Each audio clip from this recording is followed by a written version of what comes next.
Por só nós ali tá bom, não sei. O público é bem pequeno. Ai,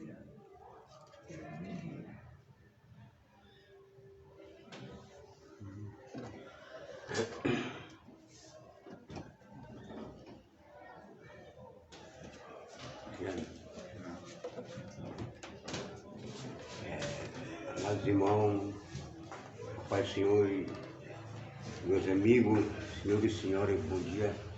Esta manhã estamos iniciando mais uma escola dominical para que você possa aprender a palavra de Deus. Nesse momento estamos entrando no seu lar, na sua casa. Você pode dar permissão, para que Deus possa entregar uma bênção, uma vitória na sua vida. Para a glória e honra de Jesus. Convida aquelas pessoas para sair. Vamos orar, agradecer a Deus. Mais um dia maravilhoso que Deus consegue nos dar nesses dias. Oramos. Amado Deus, Cristo Jesus, queremos agradecer a Ti, meu Pai, pela grande bondade, pela Tua misericórdia, pelo Teu grande amor, meu Deus, que excede todo entendimento em nossa vida, Pai. Para conhecer realmente, meu Pai Celestial, a Tua bondade, a Tua misericórdia, o Teu grande amor, Pai, para conosco, meu Pai. Queremos agradecer pela luz de paz que nos desse, Senhor, porque deitamos, dormimos, acordamos, o Senhor nos sentou, meu Pai. Abençoa, meu Deus, neste momento, Pai. Ajude-nos a vitória, da força, da disposição, da ânimo da nossa vida, Pai Celestial. Quero agradecer mais um dia maravilhoso, Senhor, e nos dá, meu Pai, para nós suprir, meu Pai, aquilo que tem conseguido na nossa vida, Pai, a Tua vitória, as bênçãos sobre nossa vida, Pai Celestial. Queremos rogar por todo, Pai Celestial, pela igreja primitiva, amor próximo, meu Pai, pelos membros congregados, Senhor, pelas crianças, pelos adolescentes, pelos jovens, pelas irmãs, pelos irmãos, Pai Celestial, oh, meu Deus, pelo ministério, Pai, pelos obreiros, Pai, abençoa, Pai Celestial. Deus, essa igreja, Pai, sustenta as Tuas mãos, Pai Celestial. Tu és o Senhor da glória, Tu és o Senhor que sustenta, Pai, esta obra, esse trabalho, para a glória do Teu nome santo, meu Pai. Queremos rogar e pedir a bênção de Jesus que vive e reina eternamente para sempre. Amém e amém. Quero deixar para você uma palavra aqui, o apóstolo Paulo falou em Filipenses, capítulo 4, versículo 7, para que você possa meditar nessa palavra que eu vou transmitir ao seu coração, na sua vida. Diz assim, ó, Filipenses capítulo 4, versículo 7, e a paz de Deus, que excede todo entendimento, guardará o vosso coração e a vossa mente em Cristo Jesus. Então, guardará sua mente. A melhor coisa é a nossa mente estar tranquila, em paz, diante desta terra, deste mundo, diante de tudo. Nossa mente pode estar voltado para Cristo Jesus, ao trono da glória de Deus. Nossa mente, como Jesus Cristo falou para o discípulo, eis que eu vos abro o vosso entendimento, para que possam conhecer a Escritura Sagrada da palavra. Então, a nossa mente, uma coisa maravilhosa, que transmite em nossa vida, no cérebro, a nossa mente, nosso pensamento, que é o pensamento que possamos colocar diante de Deus, para exceder todo entendimento, como a Bíblia fala. E o apóstolo Paulo fala também em Efésios capítulo 3, verso 19, assim, conhecei o grande amor de Cristo que excede todo entendimento, para que possamos ser cheios da plenitude de Deus. Então, que você possa, nesta manhã, receber essa palavra na sua vida, na sua mente, e você possa conquistar aquilo que você deseja, que você quer, colocou o propósito, o objetivo na mão de Deus, para que Deus possa entrar com grande providência nessa área, desse negócio na tua vida. Que Deus abençoe a sua vida para sempre. Agora vamos estudar a palavra de Deus, momento que você possa ficar atento e ouvir a palavra, estudar essa palavra ao teu coração, que você possa aplicar também e aquilo que você aprendeu de Deus na tua vida. O pastor Jônio, o professor, vai ministrar esse ensino da palavra desta manhã, que você possa ficar atento, esperar a grande bênção de Deus, que Deus encerre todo o entendimento. Que Deus abençoe a sua vida, em nome do Senhor Jesus Cristo. Amém e amém. Professor Jônio tem a oportunidade.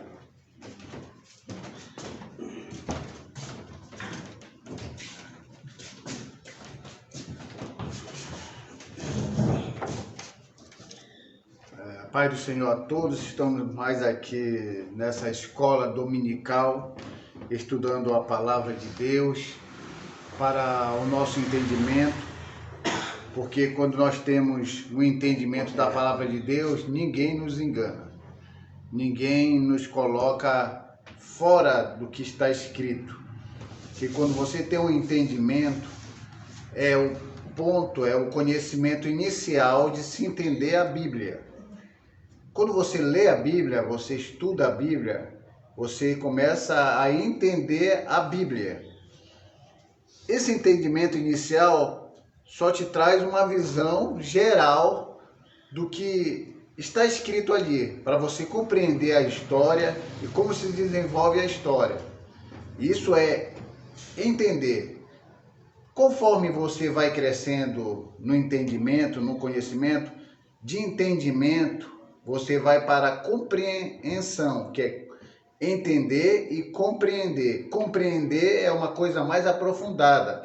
É você entender exatamente o que aquele texto quer dizer e qual é a mensagem propriamente dita daquele texto.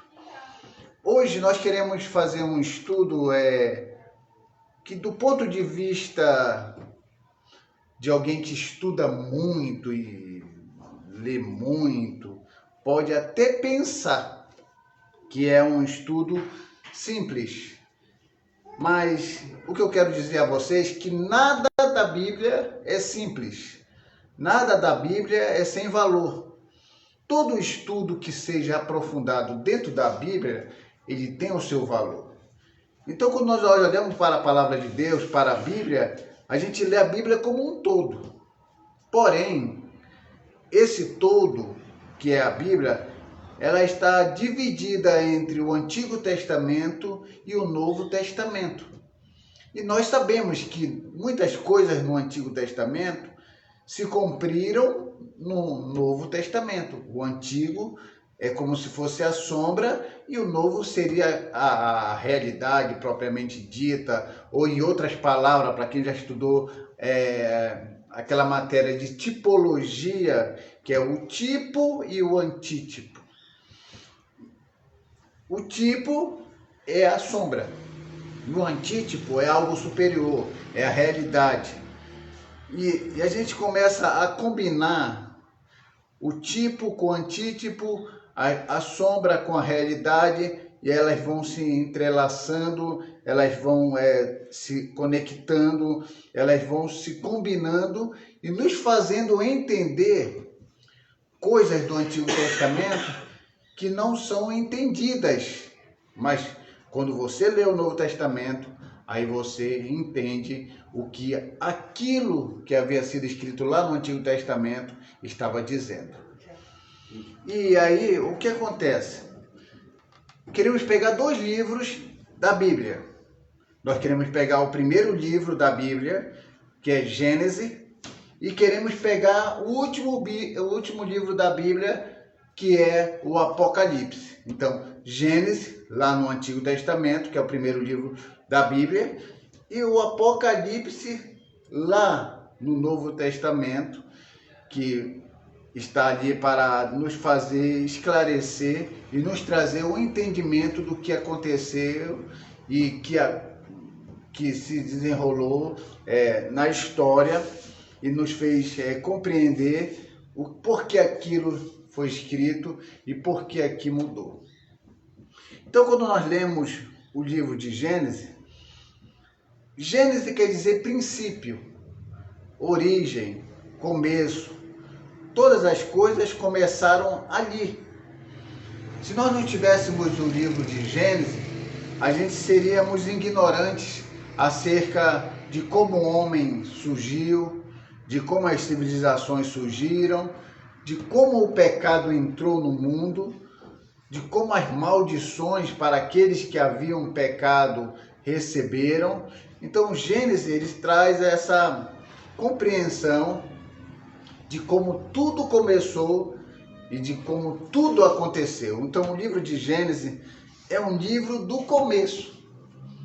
E a palavra Gênesis, a gente só não encontra na nossa Bíblia em português, porque ela vem da Septuaginta grega. Gênesis é uma palavra grega que quer dizer começo, início. Então, sem Gênesis, sem o livro de Gênesis, a gente não teria compreensão de nada. Seria impossível você saber como Deus criou o céu e a terra sem o conhecimento, sem a leitura do livro de Gênesis. Você não saberia como o pecado entrou no mundo se o livro de Gênesis não existisse. Você não saberia explicar como as civilizações se desenvolveram se o livro de Gênesis também não fosse escrito. Então, o livro de Gênesis ele vem trazendo a história do início e como isso aconteceu. Esse é o livro de Gênesis. Agora, quando a gente dá esse pulo tão grande até o livro de Apocalipse, que é o último livro da Bíblia, é um livro de revelação. Porque Apocalipse é uma palavra grega que quer dizer revelação. É aquilo que vai te mostrar do ponto de vista divino que você não consegue ver por uma questão natural, mas por causa desse véu removido, você passa a conhecer o livro de Apocalipse. E sem o livro de Apocalipse, você não teria como saber o que Deus tem preparado para os remidos. Sem o livro de Apocalipse, você não saberia o fim de todas as coisas. Pareceria que se o mundo tivesse só o início e nós não tivéssemos a compreensão do fim de todas as coisas, seríamos aquela pessoa que acharíamos que a injustiça iria prevalecer. Mas o livro de Apocalipse ele nos traz uma visão de que vale a pena ser justo, vale a pena servir a Deus, vale a pena trabalhar na obra de Deus, porque no fim de todas as coisas você será recompensado. Então, o livro de Apocalipse traz isso. Enquanto o Gênesis fala de início, o livro de Apocalipse fala de fim de todas as coisas. Enquanto o livro de Gênesis está começando as coisas, o livro de Apocalipse nos traz assim, um entendimento de como essas coisas chegarão ao fim e como Deus irá estabelecer o seu trono e como que o reino de Cristo irá se estabelecer e como as pessoas que sempre fizeram justiça, as pessoas que sempre estiveram do lado do bem, irão ser tratadas por Deus e como as pessoas que não quiseram nada com Deus serão tratadas no último dia. Aí esse tratamento de como Deus dará aos não remidos, cabe às interpretações que aí nós estamos vendo a cada dia se desenrolando. Mas o mais certo de tudo isso, que um dia Deus prestará conta de como ele resolverá isso, de como ele chamará as pessoas para falar acerca das suas ações. Isso é uma coisa que vai ser Deus e a pessoa. Então, para nós começarmos falando de Gênesis e Apocalipse. Primeiro, Gênesis, no capítulo 1, versículo 1, o que é que diz lá? No princípio, criou Deus o céu e a terra. Então, Gênesis deixa bem claro que quem criou o céu e a terra foi Deus. Isso lá em Gênesis, capítulo 1, versículo 1. Quando nós associamos o capítulo 1, versículo 1 de Gênesis, falando que Deus criou no princípio o céu e a terra, lá em Apocalipse diz o seguinte: Apocalipse capítulo 21, versículo 1. Vi novo céu e nova terra. É interessante isso. Em Gênesis, no princípio Deus criou o céu e a terra. Lá em Apocalipse diz que vi um novo céu e uma nova terra. Só por Deus ter criado o céu e a terra já é um evento genial. Mas quando fala que Deus vai fazer um novo céu e uma nova terra, isso é uma questão melhorada daquilo que Deus trouxe para o homem. Então, automaticamente, o que Deus cria já é genial. E do pensamento do ser humano, ele pensa e diz, aqui é o suficiente, Deus chegou no seu limite de perfeição. Aí Deus surpreende o homem. Não, eu posso fazer isso aqui que eu criei, se tornar melhor do que você acha, do que você pensa e imagina. Então, no princípio, Deus criou o céu e a terra. Lá no Apocalipse, capítulo 21, versículo 1 diz: vi um novo céu e uma nova terra. Essa é a primeira questão. E aí, partindo também de Gênesis, a Bíblia diz que aos ajuntamentos das águas chamou o mar. Isso é quando Deus estava criando a terra, e ele disse, isso aí você vai encontrar lá em Gênesis capítulo 1, versículo 10, que Deus fez um ajuntamento das águas e chamou de mar. Porque quando Deus fez a porção seca aparecer, as águas correu para lugares mais baixos e Deus chamou isso de mar. Isso em Gênesis.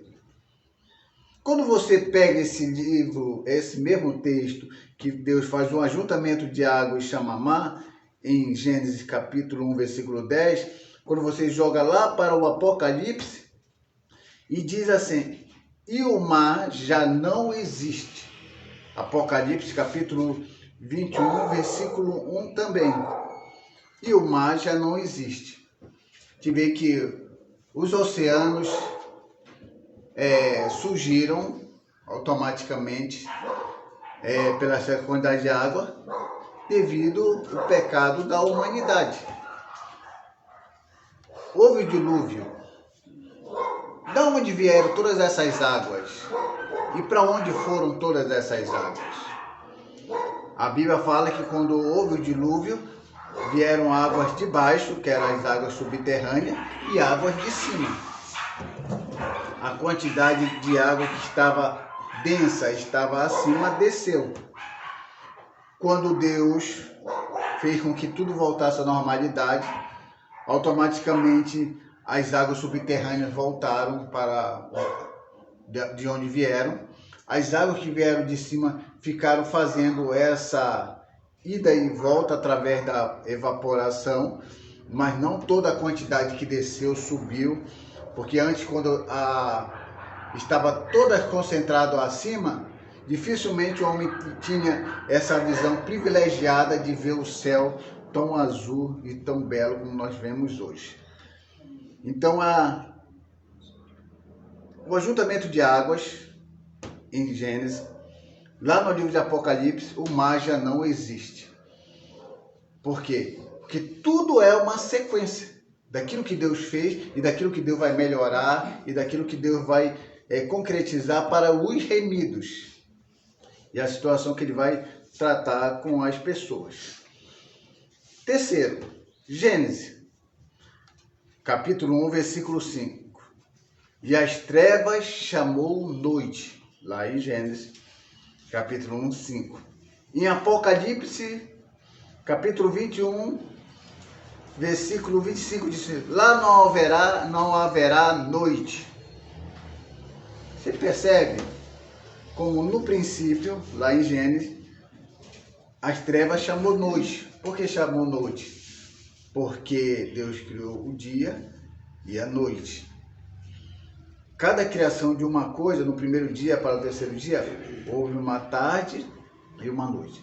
Então, em Gênesis, tem um surgimento do dia e da noite. E lá em Apocalipse capítulo 21, 25, diz que lá não haverá noite. Ou seja, Deus faz uma modificação para que aqueles que vão subir e para aqueles que vão viver no reino de Cristo não conheçam a noite. Aí os teólogos ficam entendendo sobre noite no sentido de mal ou noite no sentido literal. Apocalipse só diz que lá não haverá noite. Só que como o nosso raciocínio é muito falho e fraco, a gente fica imaginando assim, se não há noite, então a pessoa não vai dormir. E se a pessoa não dorme, a pessoa vai ficar 24 horas, ou 48 horas, ou 72 horas acordado, sem dormir. Isso é possível. Fora de um mundo natural, é possível. Nós dormimos por causa da carne, nós descansamos por causa da carne, pela fraqueza da carne, por não suportar algo fora do que é natural. Mas quando Cristo vier, tudo é possível. O que vocês disserem para mim acerca da possibilidade do que pode acontecer lá, eu vou crer. Se vocês disserem, olha, a gente vai voar, é possível. É possível você voar lá. Aqui não. Se você pular de um prédio, você morre. Por causa de quê? Por que você morre se você pular num prédio? Por causa de quê? Por causa da lei da gravidade. A lei da gravidade puxa tudo para o centro da Terra. Então, tudo que vem puxa para o centro. Então, se você pular de um prédio, você vai ser puxado para baixo. Não é como a Lua, não tem gravidade. Então, a pessoa fica meio que flutuando. E essa é a grande questão. No quarto, Gênesis, capítulo 1, versículo 16. E Deus fez os dois grandes luzeiros. Qual é os dois grandes luzeiros? O sol e a lua. Isso lá em Gênesis, capítulo 1, versículo 16. Deus fez os dois grandes luzeiros. E lá em Apocalipse, o que aconteceu? Associando esse texto a Apocalipse, capítulo 21, versículo 13. Olha lá que diz lá, interessante. E a cidade não precisa nem de sol, nem da lua, pois a glória de Deus a iluminou. Enquanto o homem precisa de algo que está relacionado ao mundo para alumiar, lá em Apocalipse capítulo 21, versículo 13, diz que a cidade não precisa nem de sol nem de lua, pois a glória de Deus a iluminou. Então nós podemos perceber aqui que tem o sol, tem a lua. A lua tem luz, né? A lua tem luz como o sol? Tem, a lua tem luz como o sol? Tem luz própria? A lua? Porque ela brilha e tal, ela tem luz. Ela tem luz como o sol? A lua? Não, ela não tem luz própria. Quando você vê a lua lá no céu brilhando, é o reflexo do sol dela. Quem tem luz própria é o sol, dá o reflexo e a luz fica lá. Quando há uma movimentação de direção diferente, a lua às vezes fica à metade, depende do reflexo do sol nela. Quando ele está de frente para o sol, ela fica como toda clareada. Quando ela pega só uma metade, conforme a rotação, a lua vai recebendo o reflexo do sol. Aqui no quinto, Gênesis, capítulo 2, versículo 17. No dia em que dela comereis, morrerá. Deus está falando isso para quem? Está falando isso para Eva. Foi dito isso ao primeiro casal, lá em Gênesis. No dia em que dela comerás, morrerá. Então a morte entrou no mundo, porque teve início lá em Gênesis. Morrer é natural? Não. Não é natural morrer? Sim, é natural. Morrer é natural. Do ponto de vista biológico, morrer é natural. Agora, do ponto de vista teológico, morrer não é natural. É isso que eu queria. Então, se você me faz a pergunta, Johnny, morrer é natural? Depende. Se for do ponto biológico, sim. Do ponto teológico, não. Que quando Deus criou Adão e Eva, criou para não morrer. Então, nos dias que eles comeram do fruto, eles passaram a morrer. Então, teologicamente, o homem foi criado para não morrer. Ele foi criado para viver e viver eternamente. Mas por causa da desobediência, por causa da valorização da palavra do diabo mais do que de Deus, o homem peca, desobedece. Deus fala para Adão e Eva: vocês não podem comer do fruto. Era uma palavra de quem? De Deus. Só que chega uma outra palavra do diabo: vocês podem comer, porque no dia que vocês comerem, vocês serão iguais a Deus. Eva olhou a palavra de Deus: não comerás, e olhou a palavra do diabo: comerás, e será igual a Deus. Qual das duas palavras ela valorizou? Do inimigo. E comeu. E aí está a grande consequência da humanidade sofrer hoje, porque entre a palavra de Deus e a palavra do diabo, eles escolheram a palavra do diabo e estão sofrendo e estão querendo colocar a culpa em Deus. Então não faz sentido isso aí. Então em Gênesis capítulo 2, versículo 17, no dia em que dela comereis, morrerá. Essa é a maldição, essa é a ordem. Quando nós associamos esse mesmo texto de Gênesis capítulo 2, versículo 17, a Apocalipse, que é o último livro da Bíblia, que é Apocalipse capítulo 21, versículo 4, olha o que diz lá: não haverá mais morte. Não haverá mais morte. Enquanto o livro de Gênesis dá aqui o decreto de que com a desobediência do homem eles pecam, em Apocalipse diz que lá não haverá mais morte. No reino de Cristo, aonde Deus vai levar os remidos, lá não haverá mais morte. Mas por que lá não haverá mais morte?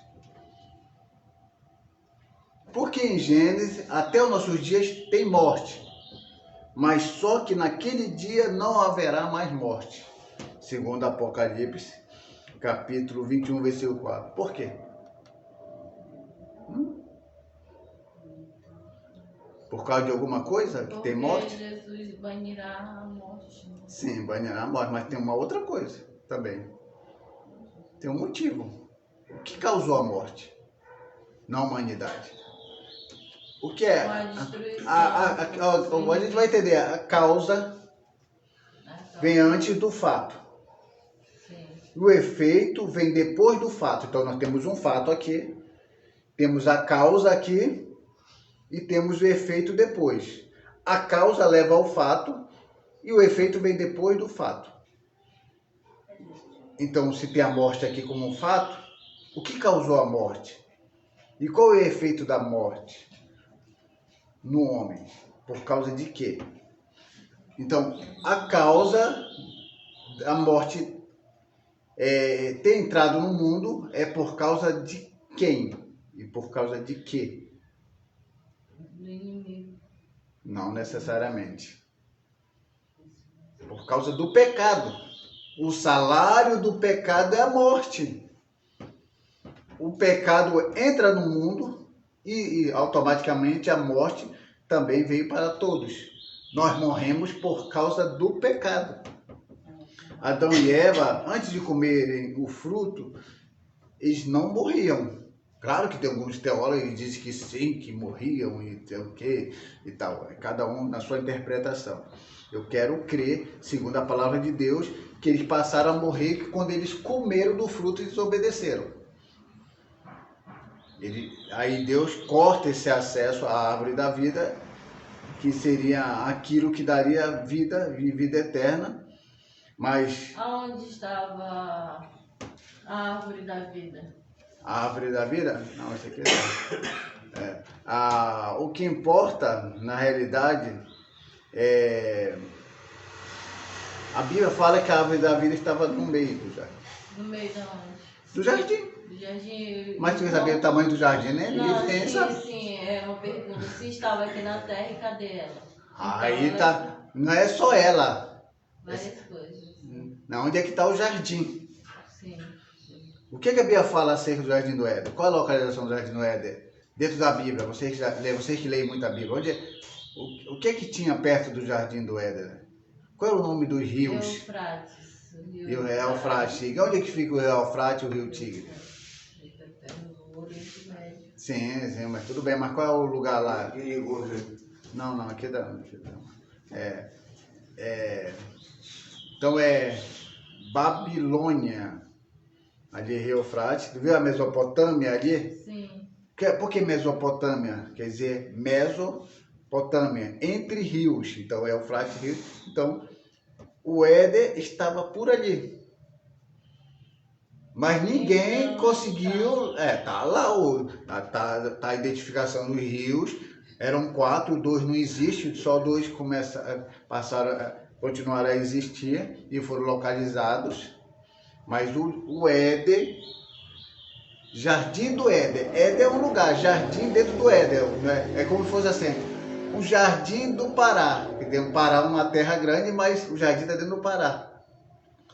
Que lugar do Pará? Então, Jardim do Éden, Éden era um lugar que dentro desse Éden existia um lugar que era reservado, chamava de jardim. Ninguém sabe. Ninguém sabe que lugar é esse. Mas está aqui na Terra, né? Lógico. Os teólogos dizem que Deus ocultou ao homem. Aonde está, nós não sabemos. Então, não sabemos aonde está. E lá estava a árvore da vida, que quando os homens foram expulsos, eles automaticamente, Deus colocou um querubim ali para proteger, para o homem não ter acesso à árvore da vida.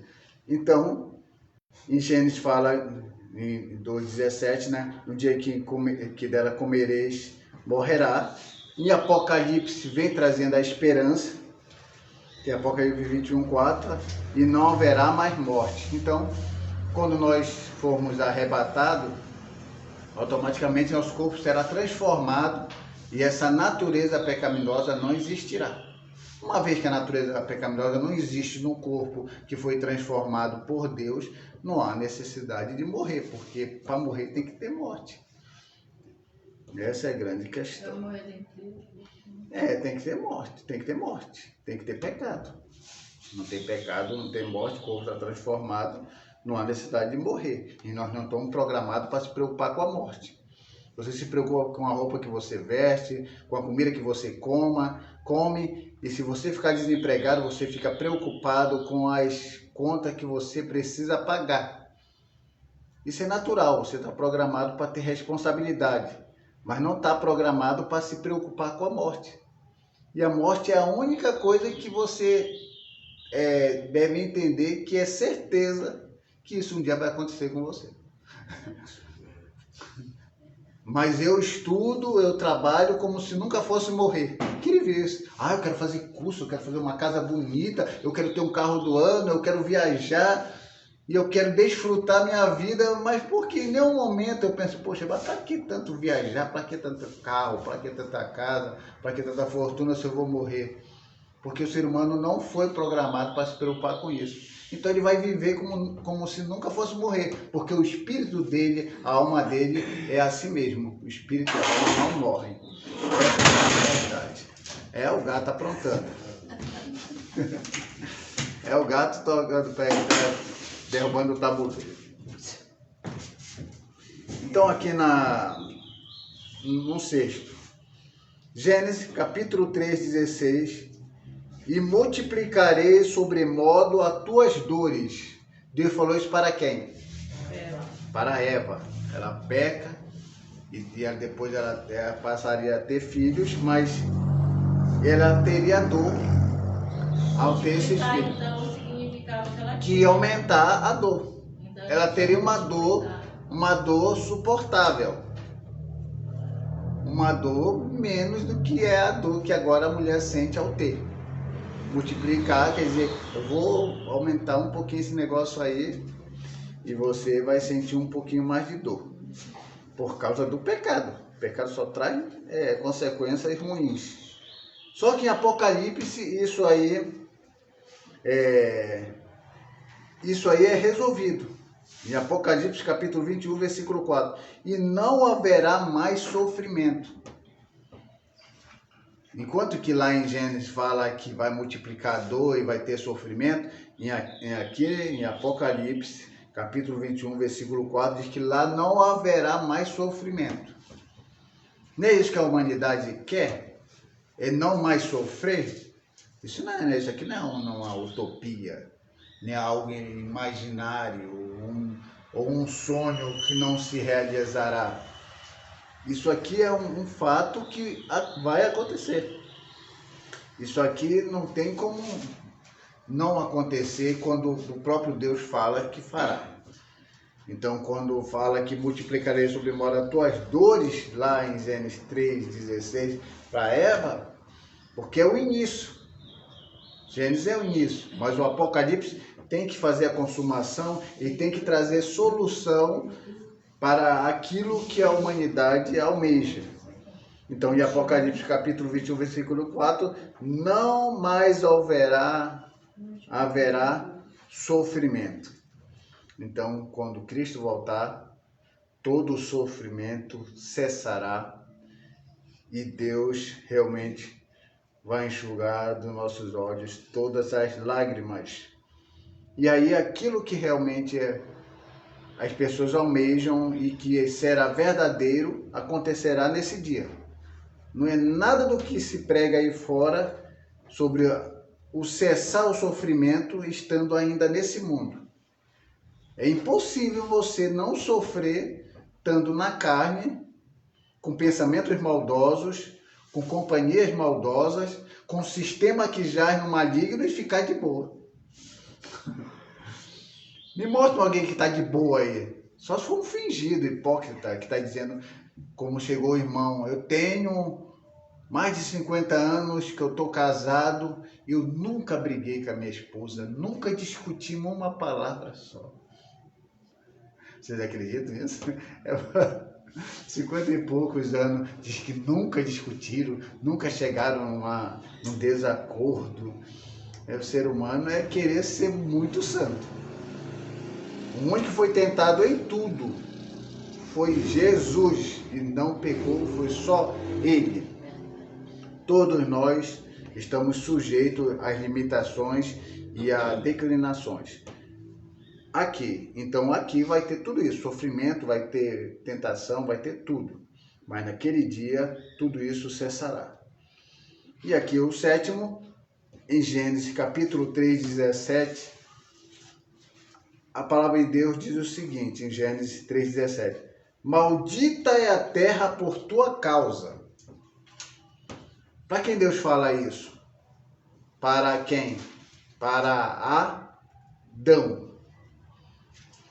Adão peca, come do fruto, tenta colocar a culpa na mulher. A mulher não ficou muito gostando e ficou totalmente decepcionada com Adão por não ter assumido a responsabilidade. E ela também não segura a onda sozinha e joga a culpa na serpente. E a serpente não tinha em quem jogar a culpa, porque ela era a causadora de tudo. Então Deus fala, maldita é a terra por tua causa. Houve aí um desvio de maldição, interessante. Deus é bom pra caramba. Deus é bom pro homem. Quem comete o pecado? Quem come do fruto? Não é o homem? Por que Deus desvia a maldição? Deus deveria dizer, maldito é tu. Adão, porque foi tu que comeu. Tu é maldito e por tu ser maldito, tu vai dar prosseguimento à maldição que existe em ti para os teus descendentes, mas tu é o canal de maldição. Mas Deus desvia a maldição, disse, maldita é a terra. Por tua causa, maldita é a terra. Desviou de Adão e jogou na terra. Mas sabendo que Adão que foi ali o causador, mas ele não recebeu a maldição diretamente. Aí o que acontece lá em Apocalipse? Gênesis fala que maldita é a terra por tua causa. Lá associando a solução lá no livro de Apocalipse, que a Bíblia é um todo. Apocalipse capítulo 22, versículo 3. Diz o seguinte, não mais haverá maldição. O que maldição é para aqueles que transgrediram, para aquele que desobedeceu, para aquele que quebrou as regras, para aquele que não valorizou a palavra de Deus, mas valorizou a palavra do diabo. Então, lá em Apocalipse capítulo 22, versículo 3, não haverá mais maldição. Porque é isso que está prometido para o povo. É isso que Deus quer para o povo. Trazer de volta o povo para essa nova compreensão, para essa nova era espiritual do bem, não a nova era que aí se pregava, que é esse sistema pecaminoso. Então, maldita é a terra por tua causa, Gênesis capítulo 3, versículo 17, em Apocalipse capítulo 22, 3, não mais haverá maldição. E aí o carro da propaganda passando.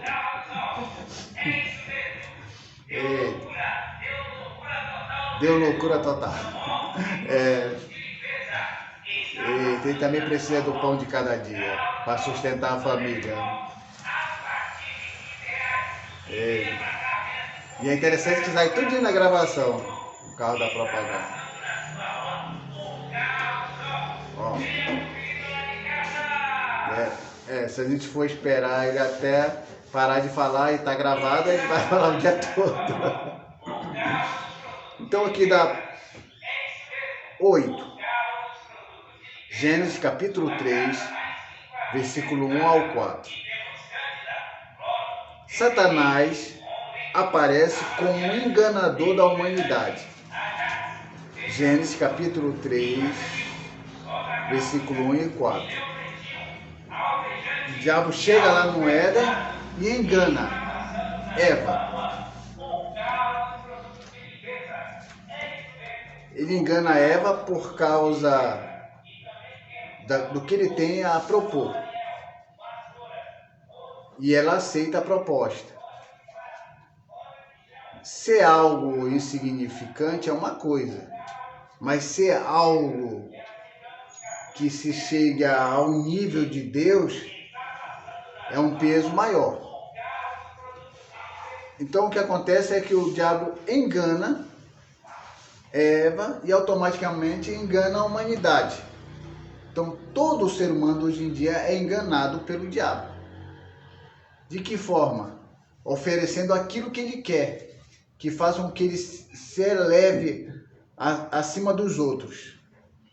Então, quando o diabo oferece algo que vai levar aquela pessoa a ser maior do que os outros e chegar no nível de ser considerado Deus, porque os imperadores de Roma chegaram num nível de poder tão alto e de conquista tão alto que eles chegaram a dizer: nós somos senhores. Não senhor no pronome de tratamento, mas senhor no sentido de Adonai, divindade. Automaticamente somos deuses. E isso é uma enganação do diabo. Então, em Gênesis capítulo 3, versículo 1 e 4, ali é o início da tentação e o início da queda do homem. Mas só que Deus providenciou um Salvador para o homem e essa é a sorte do homem. Mas também o diabo não pecou? O homem pecou. Por que Deus providenciou um Salvador para o homem, para morrer pelo homem, mas não providenciou um Salvador para morrer pelo diabo? Fala o diabo, Lúcifer, se ele pecou também, o homem não pecou? Deus providenciou um Salvador para ele. Mas o diabo pecou. E por que Deus não providenciou um Salvador para ele também? Morrer pelo diabo também. Porque ele andava com Deus ali, né? No caso, era uma diferença, né? Porque ele não tinha totalmente. Sim. Lá no céu, vivia no céu. Sim, vivia no E céu. nós estamos aqui na terra. Sim. Mas não, Adão e Eva andavam com Deus ou não andavam? Andava, tinha assim. Eles eram fiel a Deus ou não eram? Logo no começo era, mas depois Sim. fiel. Isso é interessante. Lúcifer era fiel a Deus ou não era? Era fiel. Planejando. Adão e Eva também eram fiéis a Deus. Lúcifer não andava com Deus também? Só que ele tinha poder e Adão não tinha. Adão tinha poder ou não tinha? Só era de uma diferença. Hein? que vocês acham um homem que tem a capacidade de colocar nome em todos os animais? Se não A é diferença, poder? o poder diferente do diabo para Adão e Eva. Esse poder é diferente do poder E que o diabo o tinha. tinha. Qual era o poder que vocês falam que era diferente, que o diabo tinha e que Adão e Eva não tinham? O que é que o diabo podia fazer que Adão não pudesse fazer? Vai ser diferente, tem que ser uma coisa que o diabo faça e Adão e Eva não consigam fazer, não conseguisse fazer.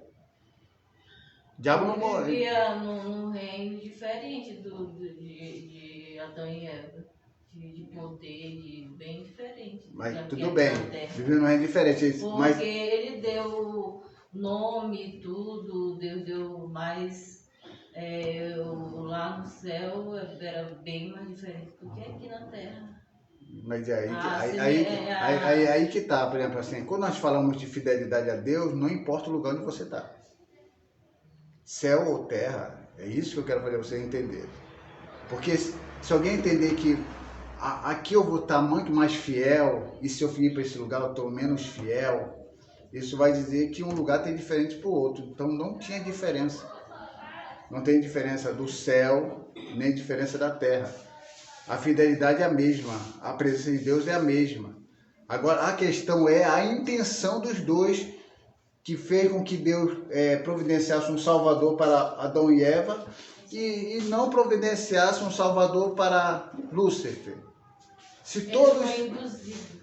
Quem? Induzido por outro homem. Adão e Eva. Está Aí começando a só- clarear. Está começando a Ele clarear. conseguiu manipular a mente da Eva. Tá começando a clarear. Então a gente vê aqui, se eles tinham comunhões iguais, se eles tinham presenças iguais com Deus, não importa o lugar, porque quem tem Deus em qualquer lugar, não existe negócio de céu, terra, não. Qualquer lugar onde você está, se você tem Deus, você tem, se você não tem, não tem. Então acontece que quando Adão e Eva pecam, quando eles pecam contra Deus, eles foram tentados a pecar. Quem tentou Adão e Eva a pecar? Foi Lúcifer. Lúcifer na Bíblia latina. Você não vai encontrar Lúcifer na Bíblia hebraica, né? Só na Vulgata. Então, Lúcifer tentou, eles foram tentados a pecar, então eles pecaram. Agora, quem tentou Lúcifer para pecar? Foi ele mesmo. Espontânea vontade, da própria natureza, a essência dele, o mal. Diferente, o homem não tem a essência do mal. O homem foi tentado a pecar, enquanto que Lúcifer pecou por espontânea vontade. Feito pelas mãos de Deus também? Deus fez todas as coisas. Então fez ele também, né? Então, Fez ele não para pecar, mas para a possibilidade para pecar. É diferente. Deus criou Adão e Eva para pecar? Não, mas Deus deu possibilidades para eles pecarem ou não pecarem. Então, possibilidades é uma coisa. E ser criado para fazer aquilo é uma outra coisa. Então, Deus criou Lúcifer, Deus criou Lúcifer, o anjo de luz. Deus criou um anjo perfeito, mas não um robô, mas com possibilidade para pecar. Então, ele, por espontânea vontade, pecou. Deus criou Adão e Eva para pecar? Não, mas criou com possibilidades para pecar. Essa possibilidade que Deus nos dá é que nos dá aquilo que muita gente não aceita, que é o livre-arbítrio. É você escolher entre sim ou não. Então, entre Lúcifer e o homem, Sim. Lúcifer, ele usou, então ele tinha um poder a mais sobre o homem, porque ele usou essa manipulação para conduzir o homem, para Isso não é desfazer poder, aquilo. isso é persuasão. Então Persuasão ele não é usou poder. algo que eles não tinham, ele olhou assim, eu sou superior a este casal, a este homem, então eu vou Não, usar o diabo sempre achou que era superior. para fazer o que eu quero, para mostrar para Deus. Olha, se sentir superior não quer dizer que é superior. Sim, sim. Então ele só podia ter sentido assim, mas ele não tinha isso. Sim. Então o que acontece é isso. Então, Será que ele ficou com inveja do que o Deus fez? Não, ele já tinha inveja até da posição de Deus. ele queria fazer um trono acima do Altíssimo, então já era uma coisa dele mesmo. Ele olhou Aí quando pro ser olha humano, ainda... ele olhou para o ser humano e sentiu com muita raiva, muito ódio de ver Deus criou esse ser tão pequeno, porque perto dele, né? Ele morava num lugar diferente. Tudo na diferença. Ele olhou com um olhar de desprezo e disse, Sim. É que o diabo, na realidade, o diabo ele luta e quer tudo por si próprio. O diabo não quer sociedade com ninguém. Essa é a verdade. Ele não quer comunhão com ninguém. Ele não quer acordo com ninguém. Essas pessoas que dizem, eu sou satanista, eu sou seguidor de Lúcifer, são todas as organizações que não têm nenhuma autorização, não são nenhuma credenciadas pelo próprio diabo. O diabo não está nem ligando para ele. O diabo não tem essa amizade que eles pensam que tem. Isso é uma coisa da cabeça deles. O diabo é ele, por ele e pronto. O que eu puder fazer contra Deus e pronto. É eu contra Deus e pronto. Agora se alguém quer me seguir e lutar contra Deus, tudo bem, que lute aí. Mas que quando eu tiver também a oportunidade de fazer o que eu quiser fazer com você, eu vou fazer. Eu expliquei sobre isso. O diabo jamais vai amar essas pessoas que são do lado deles. Por quê? Porque tem a cara do pai. Tem a cara do pai. Todas essas pessoas que estão no mundo aí servindo ao diabo, bebendo cachaça, fumando droga, todos eles foram criados por Deus. E o que Deus falou quando criou o homem? Deus fez o homem à sua imagem e semelhança. Cachaceiro, prostituta, ladrão, drogado, que se diz seguidor do diabo, satanista, todos eles têm a imagem e semelhança de Deus. Eles têm a cara do Pai. Aí o que eu falo para vocês? O diabo olha para uma pessoa que quer servir a ele, olha assim, poxa, eu poderia até te amar por você estar me servindo. Só que não dá para fazer isso, porque você tem a cara do teu pai, e eu não gosto do teu pai. Eu odeio o teu pai. Eu sei que você é um filho rebelde, e o seu pai só quer o teu bem, mas tu quer ficar do meu lado contra o teu próprio pai. Mas não vai dar. Não vai dar para mim te amar, não vai dar para mim tratar bem de você, porque se eu quero fazer mal ao seu pai e eu não consigo, talvez por meio de ti eu consiga fazer ele ficar triste com isso. E é isso que o diabo faz. É por isso que não tem esses adoradores do diabo, não sei o que, o diabo é nosso Deus. O diabo olha assim, um bando de imbecis. Eu não vou amar vocês nem aqui, nem na China. Porque vocês têm a cara do pai de vocês foram criados por ele, e eu não posso fazer nada diretamente com ele, mas vocês vão ser pelo menos um canal. Eu vou usar vocês pelo menos para fazer ele ter um sentimento de tristeza, porque eu mesmo amar vocês, esquece. Então, aí em Gênesis capítulo 3, versículo 4, Satanás aparece como enganador da humanidade. Lá em Apocalipse, acontece o quê? Apocalipse capítulo 20, versículo 10. Satanás desaparece para sempre. Aí a gente vai ficar livre dessa praga. Ele é o causador de todas essas desgraças aí no mundo. Embora o homem às vezes peca por espontânea vontade, porque até a natureza é pecaminosa, mas esse capeta faz o estrago. Então, lá em Apocalipse capítulo 20, versículo 10, o Satanás vai desaparecer para sempre. Desaparecer não significa necessariamente que ele será aniquilado e destruído, mas ele vai ter que sofrer pelos séculos dos séculos. Ele sim, eu concordo. Eu concordo que ele sofra pelo século dos séculos para pagar toda a desgraça, todo o sofrimento que ele vem trazendo à humanidade. Eu já questiono a questão das criaturas e os filhos de Deus, a imagem e semelhança de Deus, sofrer pelo século dos séculos. Isso aí eu ainda questiono, ainda fico em uma interrogação, mas por Satanás eu não tenho interrogação. Eu creio de todo o coração que Deus vai pegar pesado com ele e ele vai pagar por toda a maldade e por tudo isso que a humanidade faz. Porque o homem só faz o mal por causa dele. Ele que criou, ele que começou, ele que causou, ele que estabeleceu esse sistema pecaminoso. Então, lá em Apocalipse, ele vai desaparecer nessa questão de trazer tanto sofrimento às pessoas. Lá em Gênesis também, capítulo 3, versículo 22 ao 24, diz lá: foram afastados da árvore da vida. Lá em Gênesis. Por que eles foram afastados da árvore da vida, Adão e Eva? Porque eles pecaram. Foram afastados. Essa vida eterna prometida a Deus, eles foram afastados. Lá em Apocalipse, capítulo 22, versículo 2. Apocalipse, capítulo 22, versículo 2. Reaparece a árvore da vida. Isso é interessante. Enquanto que lá em Gênesis o homem agora era impedido de ter esse acesso à árvore da vida, em Apocalipse capítulo 22, versículo 2, a árvore da vida reaparece para os que realmente prevaleceram e venceram e permaneceram firmes até o fim. Ficar até o fim não significa até o meio, mas significa chegar até o fim, perseverar até o fim. Aquele que perseverar até o fim, esse vence.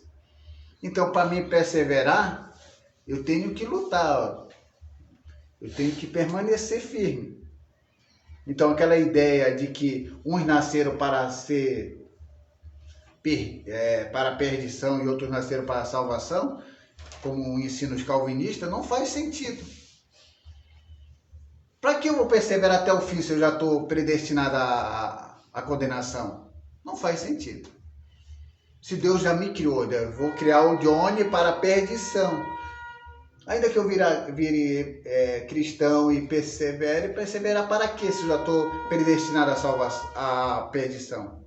É por isso que eu não creio nessa doutrina da predestinação. Uns nasceram para ser salvos e outros nasceram para a perdição. Não. Eu não creio isso. Todos nós fomos predestinados para a salvação. Deus quer a salvação de todos. Mas também todos, alguns ou todos, realmente é todos, têm que escolher entre Deus e o diabo. Entre o caminho da perdição e o caminho da salvação. O caminho estreito e o caminho largo. Essa é a grande questão. A pessoa vai escolher. Mas eu não quero escolher. Aí a pessoa vai falar, eu não vou escolher, porque eu sou livre, eu escolho o que eu quiser. Aí vem aquela frase, você é livre, mas não livre para não escolher. De um jeito ou de outro, você vai ter que escolher. Entre sim ou não, servir a Deus ou não servir. Então você não é tão livre como você pensa, você vai ter que escolher sim. Livre-arbítrio não é isso. Livre-arbítrio é você escolher e não te trazer consequências. Onde é que está escrito isso? Só se alguém pegar o sentido semântico da palavra e para trazer um assunto para a realidade. Não. O que é semântico é semântico. O que é realidade é realidade. Então, a árvore da vida, lá em Gênesis capítulo 3, versículo 22 e 24, eles foram afastados, mas em aqui Apocalipse ela reaparece, a árvore da vida, 22, 2, e aquele que perseverar vai ter acesso a ela.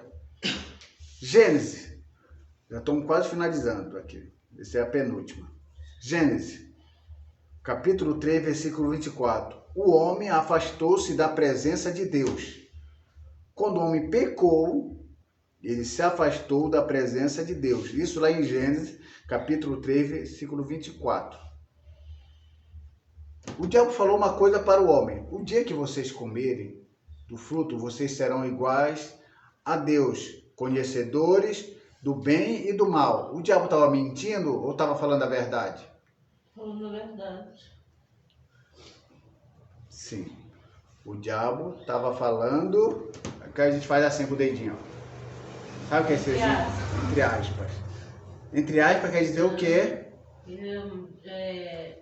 Não totalmente seria verdade. Meia verdade. Não totalmente. Quando eu falo assim, o homem, Adão e Eva passaram a conhecer o bem e o mal igual a Deus. Entre aspas. Quer dizer, meia verdade. Quando o homem passou... Aí eu faço a pergunta para vocês. Qual seria a diferença do homem conhecer o bem e o mal para Deus que conhece o bem e o mal? Aí, hein? Vai dar o show aí. Não lembra mais? Não lembro. A diferença é que o homem, por saber o bem e o mal, ele se tornou doente. Ele se tornou doente da alma, que ele não poderia se curar. Veio através dessa doença, veio a morte. Sendo que Deus não, ele é conhecedor do bem e dentro dele, do bem e do mal, dentro dele, não transmite nada para ele de ruim. Ele sabe, ele é o curador. Ele em si, por ele saber o bem e o mal, ele é a saúde. Já para o homem não. O homem soube o bem e o mal e trouxe a consequência que foi a morte. É bom que a Selene, na explicação dela aí, se ela for escrever um livro, é bom que ela dá bastante linhas assim, para escrever até chegar na conclusão. É bom que o livro vai ser bem grosso, né? E é isso mesmo que ela falou ou tu não concorda? É isso mesmo? É isso aí. Então, o que acontece? A Lene fez assim, dá para escrever um livro, aí vai bastante. Em poucas palavras, o homem é o conhecedor do bem e do mal, sendo ele o doente. Deus é o conhecedor do bem e do mal, sendo ele o médico. Então, ter o conhecimento do bem e do mal sendo o doente não tem lucro nenhum. Agora, ser o conhecedor do bem e do mal sendo o médico, aquele que identifica a doença no outro, esse tem vantagem. Então, a proposta que o diabo fez para o homem não serviu de nada. Foi só para enganar. Foi só para enganar. Então, esse aí foi só uma maneira do homem, pelo momento de glória, se achar alguma coisa, mas que na realidade não aconteceu nada de bom para ele. Então, em Gênesis 3:24, o homem afastou-se da presença de Deus. Isso aí é claro, o homem não tem mais contato com Deus assim como se tinha. Bem que Deus, na sua essência, ninguém nunca viu a Deus.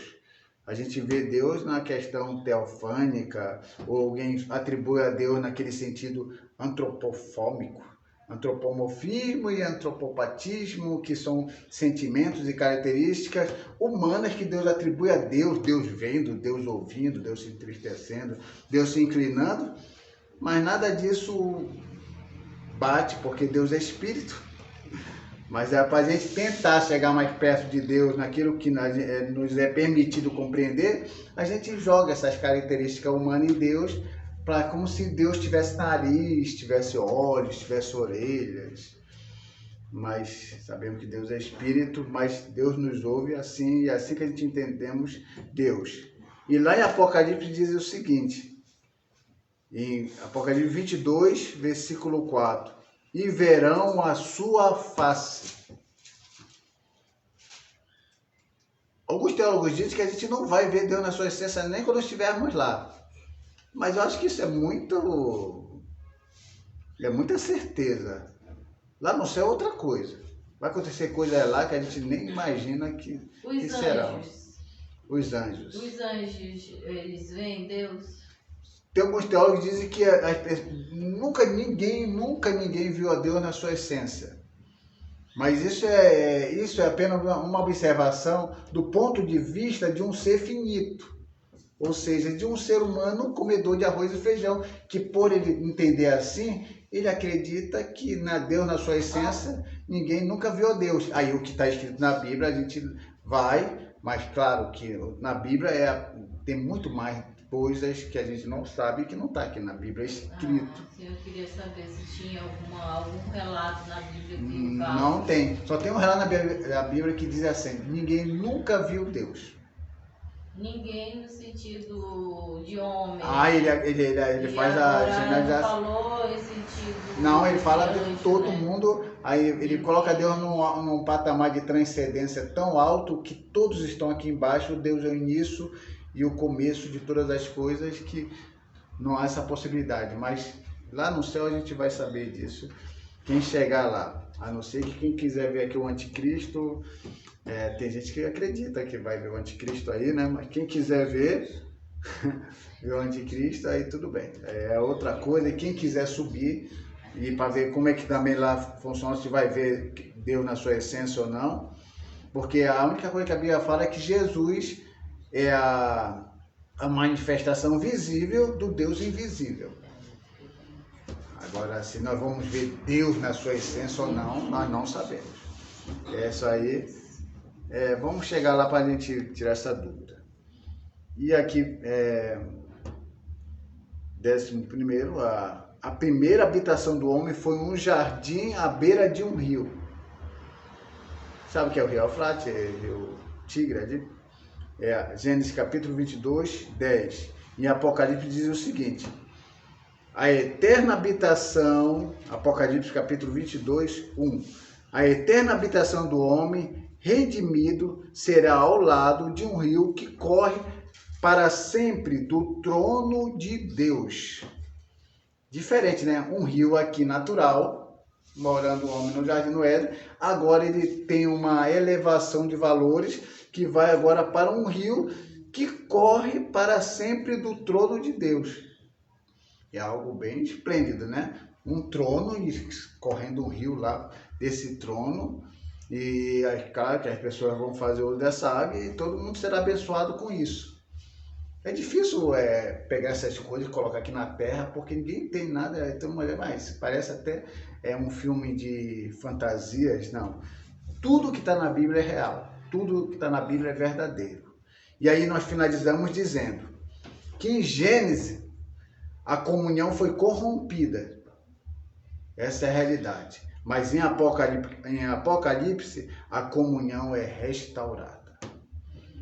E a aula se fecha assim: tudo que está corrompido agora irá se restaurar. Tudo que hoje não é considerado santo, um dia irá santificar.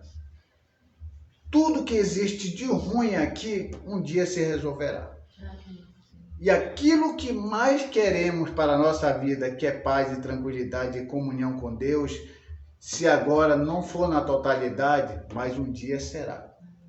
Aquela perfeição que nós temos hoje, que é relativa, um dia será uma perfeição absoluta.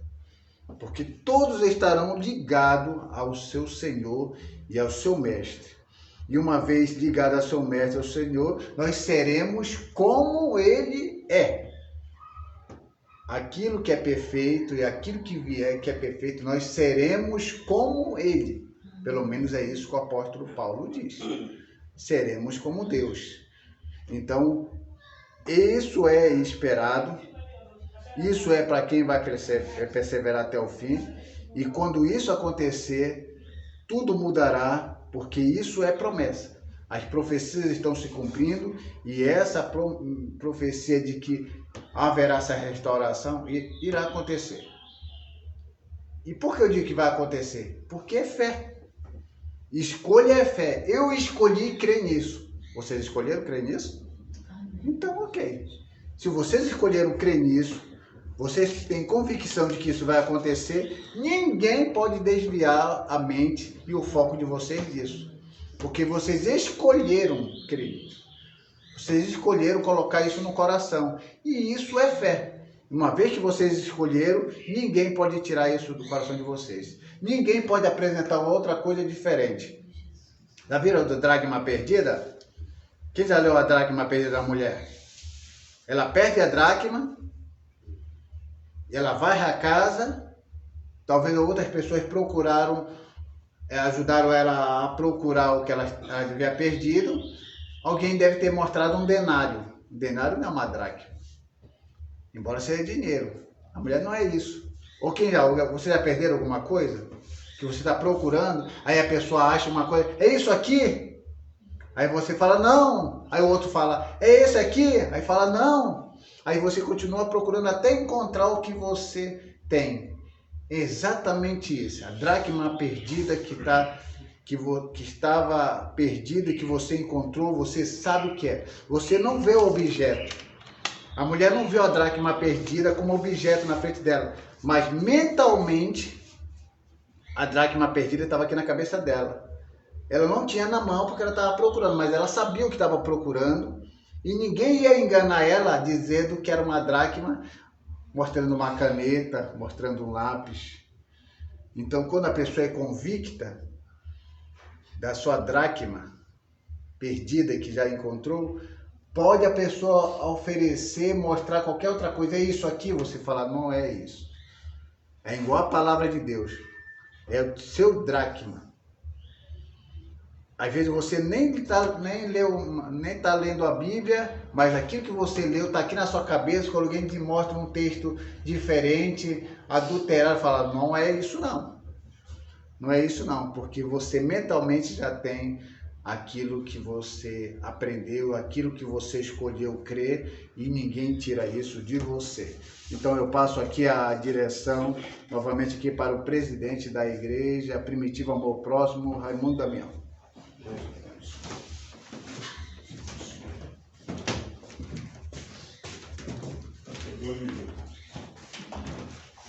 Graças a Deus, realizamos mais um estudo da Palavra de Deus acerca de, o professor Júnior falou, Apocalipse, Gênesis, concernente aos dois livros que coincidem daquele que Deus tem profecia para a nossa vida atualmente. Graças a Deus. Hoje à noite nós temos um culto da família. Começa às 19 horas, nosso culto. Quero convidar você que mora aqui próximo, aqui, que você está vendo pela live, pela internet, a transmissão pela internet.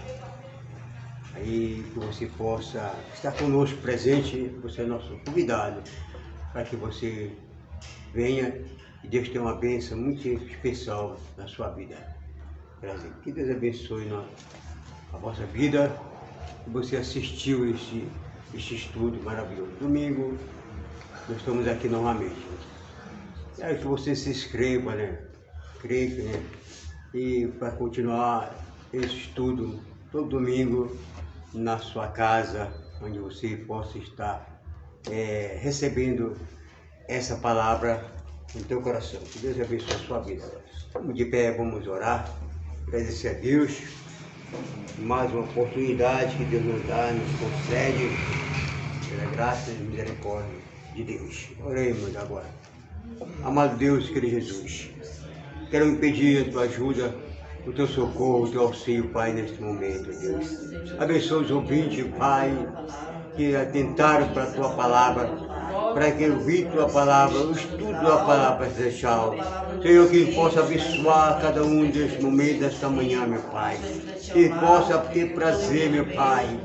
E o propósito, o objetivo, Pai, que ele alcance, Pai, a providência, meu Deus, daquele que é necessário, meu Pai, na sua vida, no seu lar, na sua casa, na sua família, Pai. E abençoar cada um de nós nesse momento, nesta manhã, meu Pai, por aquilo que nos desse oportunidade de estar aqui na tua presença. Abençoa a nossa casa, Pai, a nossa família, Pai Celestial. Sustenta, Deus, as tuas mãos poderosas, Pai Celestial. Deus, apresento aqueles, meu Pai, que estão, meu Pai Celestial, aí fora, Pai.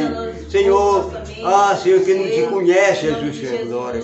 Mas, Senhor, tem um propósito, seu coração de servir a Ti, Pai. E a Tua misericórdia alcança cada um, Pai. Para que eles possam saber que Jesus Cristo é o único e suficiente, exclusivo, eterno Salvador da alma, Senhor. Também Jesus Cristo liberta, também Jesus Cristo prepara, também Jesus Cristo, meu Deus, salva e perdoa o homem dos pecados, Senhor, glória. Mas Deus eterno, apresenta a humanidade em tuas mãos nesta manhã, meu Pai celestial.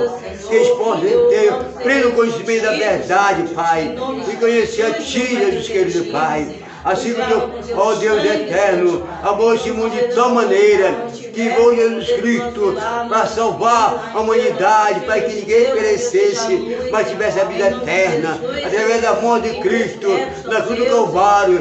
Oh, Deus, perdão nos pecados, Senhor, e a solução da nossa vida espiritual, ao qual Jesus Cristo, no terceiro dia, ressuscitou para dar vida eterna àqueles que aceitaram, àqueles que creem e acreditam no nome do Senhor Jesus Cristo. Neste momento, nesta manhã, quero agradecer a Ti, meu Pai, por tudo que concedeste neste momento em nossa vida, Pai.